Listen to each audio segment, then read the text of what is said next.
Stanza 4 of Shelley's Ode to the West Wind begins by recapitulating the first 3 stanzas. So Shelley writes, "If I were a dead leaf thou mightest bear," that's stanza 1 with the leaves.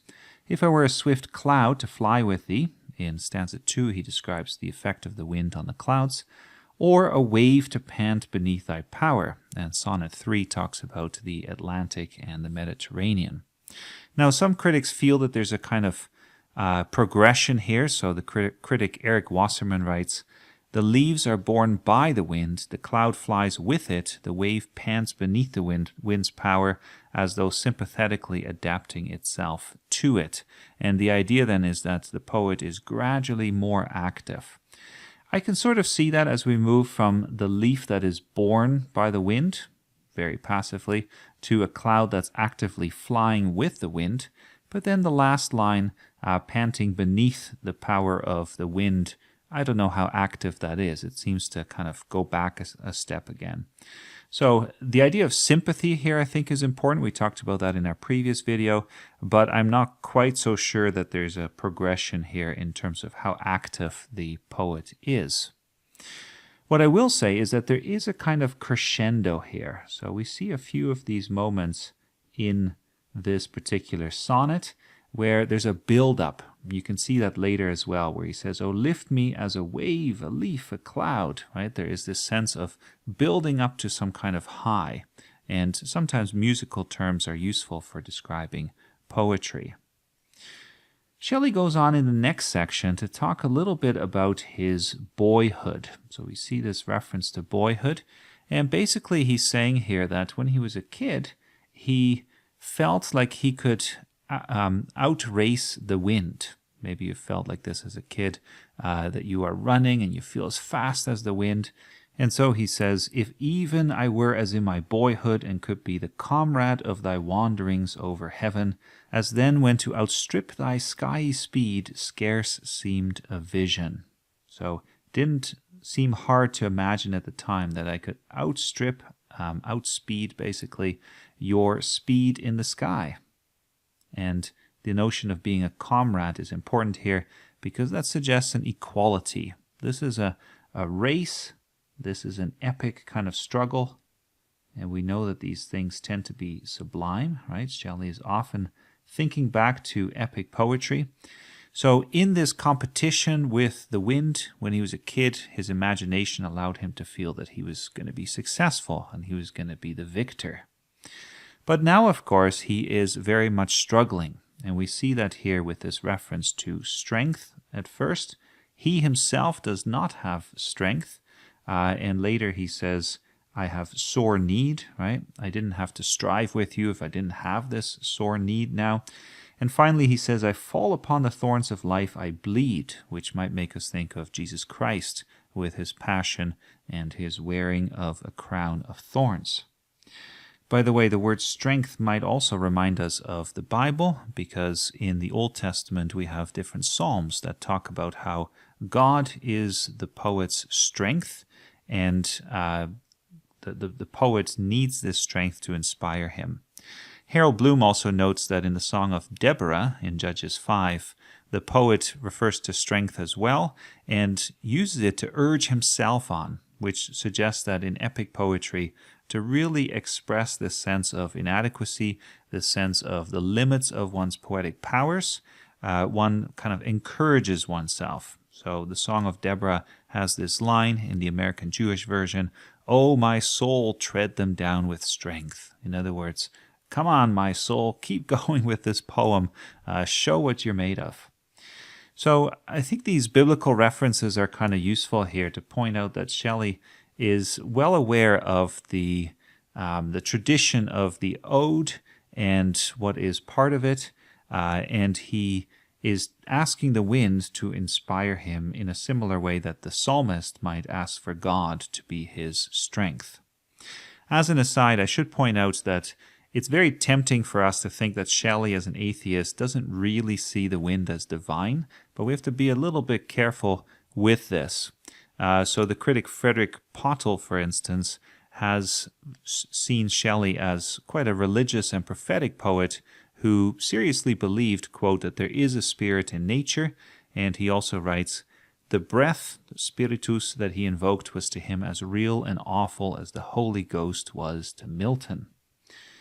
So make of that what you will. I'm not sure how far we should push this, but it's definitely the case, I think, that the wind is very real to Shelley, that there is some kind of divine power that he wants to inspire him, that he's struggling with here.